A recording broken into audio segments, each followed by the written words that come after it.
नमस्कार, आप देख रहे हैं अपना उत्तर प्रदेश। मैं हूं आपके साथ सचिन चौहान। खबरों में आगे बढ़ते हैं बड़ी खबर के साथ। और फिलहाल ये बड़ी खबर सामने आ रही है। मुख्यमंत्री योगी आदित्यनाथ कल प्रयागराज का दौरा उनका रहेगा। माघ मेले की समीक्षा करेंगे सीएम योगी। मकर संक्रांति और मौनी अमावस्या की तैयारियों की जांच भी चल रही है। प्रयागराज में लगभग 7 घाटों तक ये सीएम रहेंगे और कई अन्य कार्यक्रमों में भी शिरकत करेंगे। सुबह 10:20 पर परेड ग्राउंड हेलीपैड पर पहुंचेंगे मुख्यमंत्री योगी आदित्यनाथ और शाम के वक्त यानी कि 5:10 पर भमरौली एयरपोर्ट से लखनऊ के लिए सीधे रवाना भी होंगे। तो ये कल के जो कार्यक्रम है मुख्यमंत्री योगी आदित्यनाथ।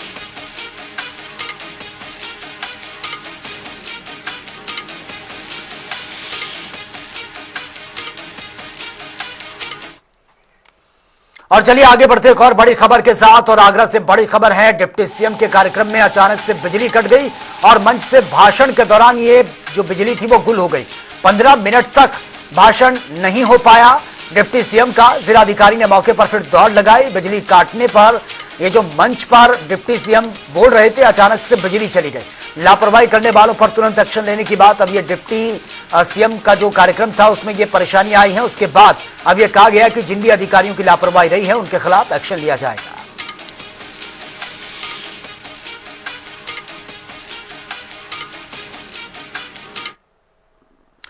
और गाजीपुर में समाजवादी पार्टी पर हमला बोलते हुए कैबिनेट मंत्री ओम प्रकाश राजभर ने पार्टी की अंदरूनी संरचना पर सवाल खड़े कर दिए हैं। उन्होंने कहा कि समाजवादी पार्टी के जो 5 सांसद हैं वो सभी यादव समाज से आते हैं और एक ही परिवार से जुड़े हैं। राजभर ने इसे परिवारवाद का उदाहरण बताते हुए सपा की राजनीति पर तीखा कटाक्ष किया है। है 5 ही सांसद हैं यादव, 5 उन्हीं के परिवार से हैं। उठा के देखिए। और पीडीए में उनके पास कौन नेता है?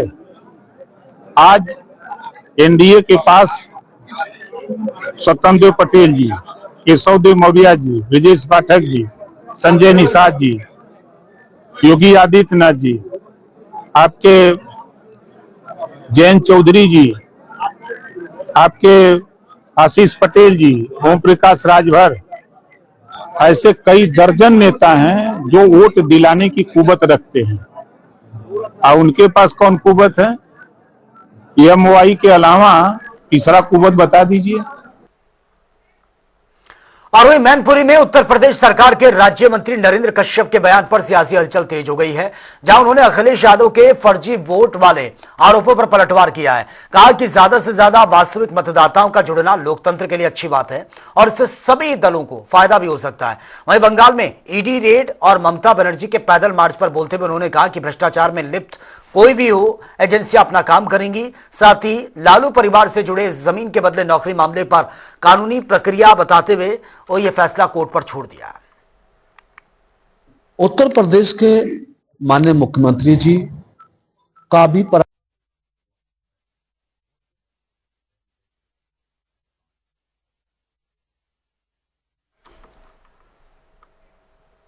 चलिए आगे बढ़ते हैं। वाराणसी में 72वीं सीनियर नेशनल वॉलीबॉल चैंपियनशिप को लेकर उत्साह का माहौल है, जहां काशी की ऐतिहासिक और सांस्कृतिक धरती पर हो रहे इस राष्ट्रीय खेल आयोजन पर मंत्री स्वतंत्र देव सिंह ने इसे गौरव का विषय बताते हुए कहा कि डकरा स्थित संपूर्णानंद स्पोर्ट्स स्टेडियम आज केवल एक खेल परिसर नहीं बल्कि भारत की खेल भावना का केंद्र बन चुका है। 70वीं सीनियर नेशनल वॉलीबॉल चैंपियनशिप आज काशी के इस ऐतिहासिक भूमि पर हो रही है, जहां हर सांस में संस्कृति है, जहां हर कण में साधना है। वहीं खेल की इस महाकुंभ का साक्षी बनना हम सभी के लिए गौरव का विषय। लगभग 30-35 टीम पुरुषों की, लगभग इसी तरह 25 से 30 के आसपास महिलाओं की टीम, पूरा देश के लोग भाग इसमें ले रहे हैं। हम सब यही 72वीं सीनियर नेशनल वॉलीबॉल चैंपियनशिप हेतु एकत्रित हुए हैं doctor Sampurnanand sports stadium Sigra में, जो आज केवल एक स्टेडियम नहीं है बल्कि भारत की खेल चेतना का केंद्र बन चुका है। आदरणीय मोदी जी के आने के बाद खेल को प्रोत्साहित करना और जगह जगह खेल होना। आज मैं देखता हूं उत्तर प्रदेश के सभी गांव में खेल में रुचि लोग लेते हैं।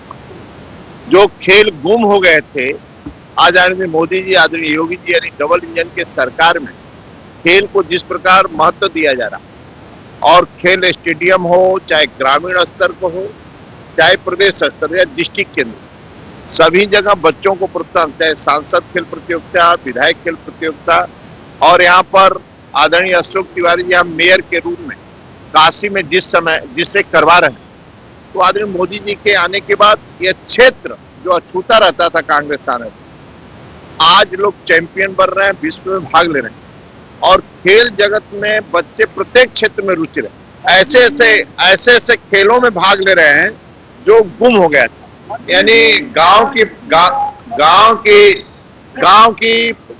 प्रतिभा, जो गांव की प्रतिभा है, आज पूरी दुनिया के अंदर जा रही है। और सहारनपुर में सर्किट हाउस में विभागीय समीक्षा मीटिंग के बाद आयोजित प्रेस कॉन्फ्रेंस में उस वक्त असहज स्थिति बन गई जब प्रदेश के इलेक्ट्रॉनिक्स एवं सूचना प्रौद्योगिकी मंत्री और प्रभारी जिला मंत्री सुनील शर्मा जीराम जी योजना की जानकारी देते हुए 125 दिन काम मिलने का दावा करते हुए नजर आए, लेकिन योजना के तहत मिलने वाली न्यूनतम मजदूरी नहीं बता पाए। अधिकारियों की बुकलेट देखने के बावजूद मजदूरी पर जवाब नहीं दे सके।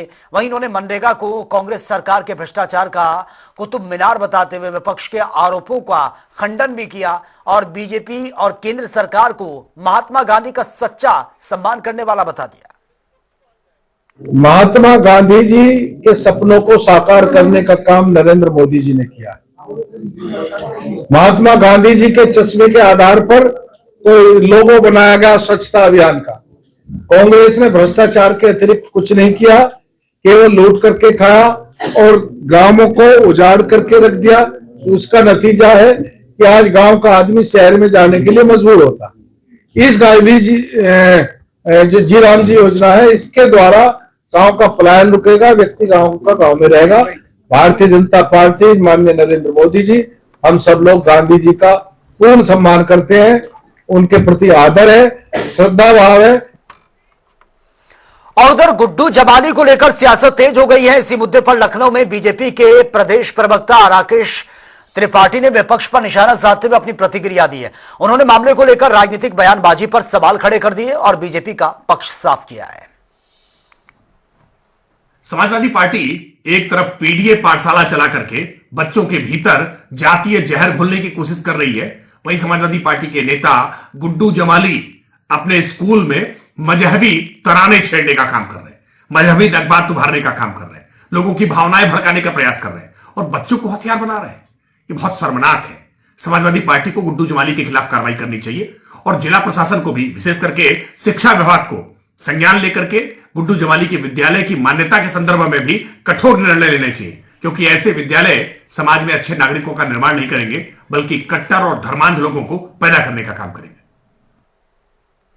और लखनऊ में समाजवादी पार्टी के विधायक रविदास मेहरोत्रा ने प्रदेश में ब्राह्मण समाज की स्थिति पर चिंता प्रकट करते हुए कहा कि बीजेपी सरकार के कार्यकाल में ब्राह्मणों पर लगातार अत्याचार, अन्याय हो रहा है। इन्हें हत्याओं जैसी घटनाओं का सामना करना पड़ रहा है। अगर सरकार दोषियों के खिलाफ ठोस एक्शन नहीं ले रही है तो उन्होंने इस स्थिति को प्रदेश में ब्राह्मण समाज की नाराजगी का कारण बता दिया है।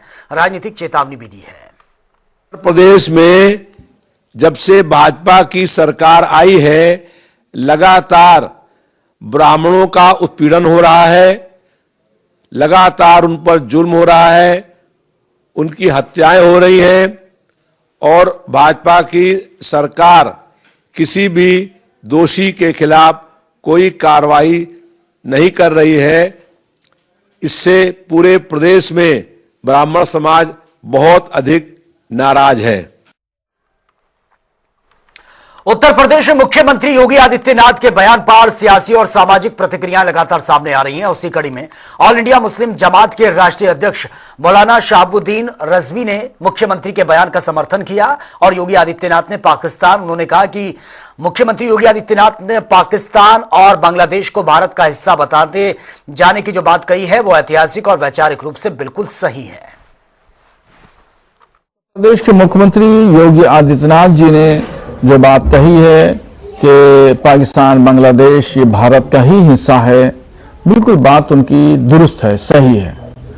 और हमें अखंड भारत का सपना पूरा करना है।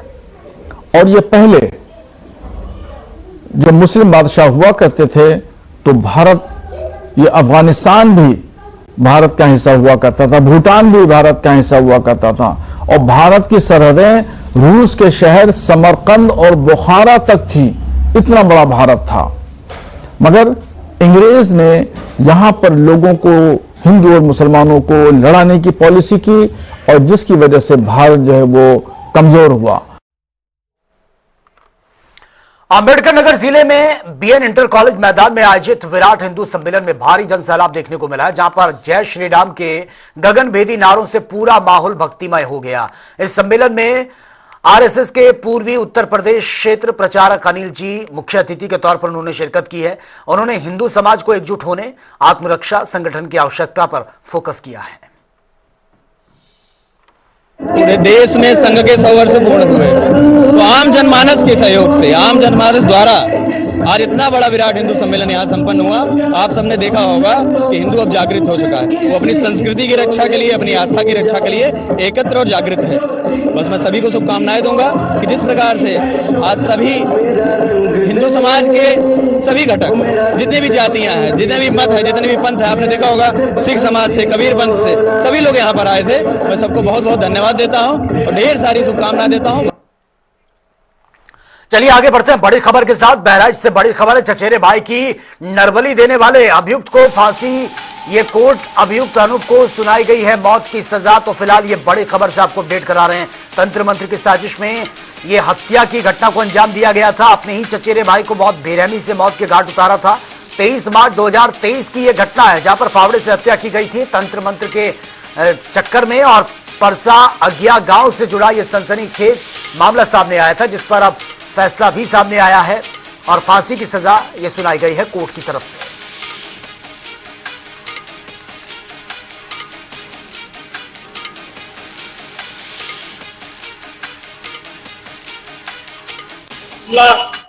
एक बच्चे का है, जिसमें बच्चा 10 वर्ष का था। उस बच्चे को निशंस उसकी हत्या की गई, इस नाम पर कि बलि चढ़ा दी जाए, जिसमें अनूप वर्मा ने अपने भाई, अपने चाचा के लड़के को खेत में ले जाकर पानी चलाने के नाम पर वहां उसकी हत्या कर दी।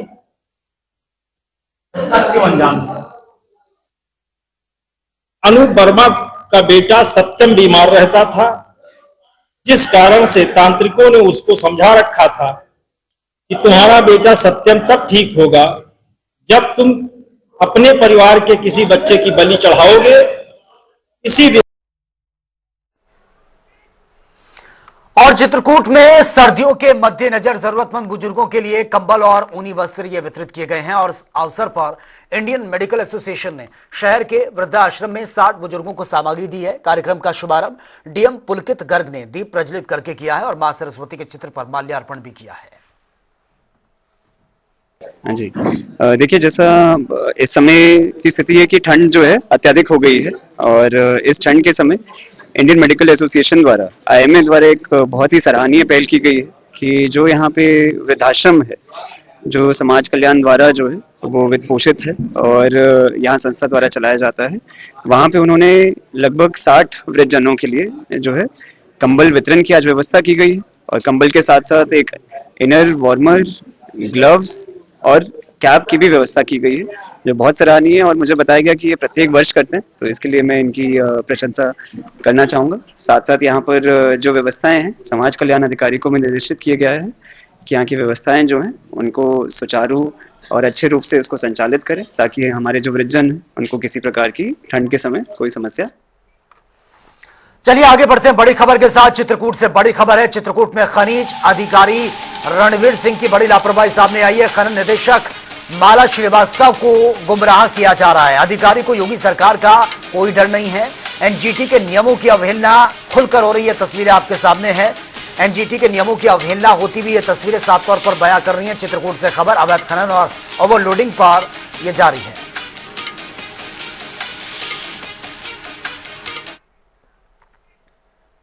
और गाजीपुर के शादियाबाद में जागरूक सेवा ट्रस्ट की पहल के तहत गरीब और असहाय लोगों को 1200 कंबल वितरित किए गए हैं और यह कार्यक्रम हॉस्पिटल के डायरेक्टर डॉक्टर आर.के. मौर्या के मार्गदर्शन में आयोजित किया गया, जहां पर उन्होंने बताया कि असहाय बुजुर्गों के लिए निःशुल्क नेत्र ऑपरेशन भी किए जाते हैं। इस अवसर पर मुख्य अतिथि बसपा के पूर्व विधायक उमाशंकर कुशवाहा और विशिष्ट अतिथि जो थे व्यापार मंडल के गुड्डू केसरी, उन्होंने भी शिरकत की।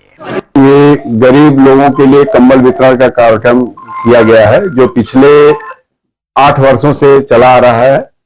लगभग 1000 कंबल 1200 के आसपास बांटा जाता है हर साल। के लिए यही सोचा जाता है कि जैसे जाड़े में हर साल कुछ क्षेत्रीय लोगों के लिए कंबल बंटा जाएगा तो कुछ सहारा उन लोगों को ठंडी में मिलती जाएगी और कंबल भी वितरण होता रहता है। प्लस जो असहाय लोग हैं वो आके अपना ऑपरेशन भी करा लें निःशुल्क में। 70 साल के ऊपर किसी भी व्यक्ति का निःशुल्क ऑपरेशन हो जाएगा आधार कार्ड पे। तो चलिए अब बात होगी तमाम खबरों की ताबड़तोड़ अंदाज में। बधाइयों से एक बार फिर से दिल को दहला देने वाली खबर सामने आई है। नवजात बच्चे को सड़क किनारे गेहूं के खेत में फेंका गया। सूचना मिलते इलाके में हड़कंप मच गया। जरीफ नगर थाना इलाके के दानपुर खेतीहर की यह घटना बताई जा रही है। कन्नौज में जेल से भागे कैदी पर घोषित हुआ यह इनाम। एसपी विनोद कुमार ने किया 25-25 हजार रुपए इनाम का ऐलान। मंगलवार को जिला जेल की दीवार फांदकर भागे थे 2 कैदी।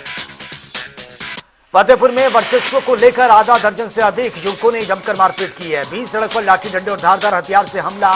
पीड़ित पक्ष ने उच्च अधिकारियों से न्याय की गुहार लगाई। एटा पुलिस को मिली है बड़ी सफलता। 1 करोड़ 9 लाख रुपए खोए हुए और चोरी हुए 446 मोबाइल फोन बरामद कर लोगों को वापस लौटा दिए गए। फतेहपुर से हैरान कर देने वाला मामला सामने आया है। पति की तलाश में प्रेमिका के घर पहुंची पत्नी। पति ने प्रेमिका के घर के बाहर ही पत्नी की पिटाई की। सहारनपुर में नवविवाहिता की संदिग्ध मौत। मायके पक्ष ने लगा दिया हत्या के आरोप। परिजनों का आरोप गला दबाकर की गई राधा की हत्या। हापुड़ में धौलाना पुलिस को मिली है बड़ी सफलता। कॉपर तार चोरी करने वाले गैंग का खुलासा। हिस्ट्रीशीटर समेत 5 गिरफ्तार। फतेहपुर से हैरान कर देने वाला मामला सामने आया है। एक फोन कॉल से बिगड़ गया रिश्ता। दूल्हे की इंतजार करती रही दुल्हन, नहीं पहुंची बात। कानपुर में दबंगों ने युवक पर हमला कर दिया है। बाल बाल बचाया युवक। वर्चस्व को लेकर इलाके में फैली है दहशत। घटना का सीसीटीवी फुटेज सामने आया, जांच कर रही है पुलिस। अंबेडकर नगर में पुरानी रंजिश में 2 पक्षों के बीच जमकर लाठी डंडे और लात घूंसे चले। सामने आया वीडियो। एक पक्ष ने कार्रवाई की मांग की है। थाने में तहरीर दी है। मौरुवा थाना क्षेत्र के दुर्गपुर जमालपुर का मामला। फर्रुखाबाद के कादरी थाना इलाके में गंगा कटान से आवागमन बाधित हुआ। मेला प्रशासन ने डलवाई है बालू की बोरियां। पोर्च सही होने के बाद चालू किया गया यातायात। अंबेडकर नगर में लकड़ी काटने गए बुजुर्ग पर नीलगाय ने अटैक कर दिया। बुजुर्ग की मौत से परिवार में कोहराम मच गया। अहिरौली थाना क्षेत्र के प्रतापपुर चमुखी गांव की घटना। बदायूं में आवारा पशुओं पर ध्यान नहीं दे रहा है प्रशासन। आवारा सांड के कई लोगों को मारी है टक्कर। खेत में गेहूं की रखवाली कर रहे छात्र की दर्दनाक मौत। सहारनपुर में अवैध खनन पर बड़ा एक्शन। परिवहन कर रहे 2 डंपर्स को सीज कर दिया गया। एसडीएम सुबोध कुमार ने नेतृत्व में राजस्व टीम ने यह बड़ा एक्शन लिया।